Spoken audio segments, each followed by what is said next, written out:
こんにちは。今日はグリム童話ブレーメンの音楽隊を優しい日本語でゆっくり話します。昔々あるところにロバがいました。ロバは長い間真面目に働いていました。でも年をとって早く走れなくなりました。主人はロバがいらなくなり家から追い出しました。ロバはブレーメンという町に向かって歩いていきました。そこに行けば音楽隊に入れるかもしれないと思ったからです。しばらく歩いていると犬に会いました。犬は疲れて道端に座っていました。ロバが聞きました。どうしたんですか？犬は言いました。年をとって走れなくなったから追い出されました。ロバは言いました。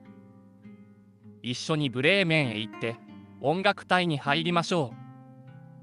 犬は喜びました。2匹は一緒にブレーメンに向かいました。少し歩くと猫に会いました。猫はしょんぼりしていました。ロバが聞きました。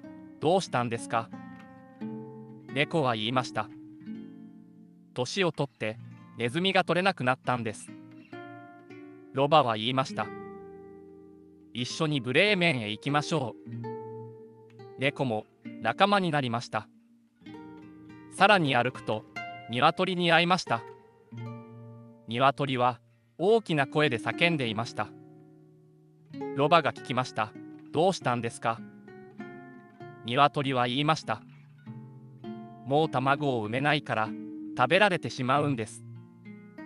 ロバは言いました。それは大変です。一緒に来てください。こうして4匹は仲間になりました。4匹が森を歩いていると夜になりました。お腹は空いて足も疲れていました。すると森の中に家が見えました。4匹がそっと中を覗くと泥棒たちがいました。泥棒たちはテーブルでごちそうを食べていました。4匹は力を合わせて泥棒を追い出すことにしました。ロバは一番下に立ちました。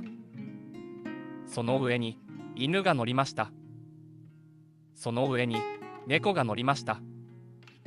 一番上に鶏が乗りました。そして一斉に叫びました。大きな音に泥棒たちはびっくりしました。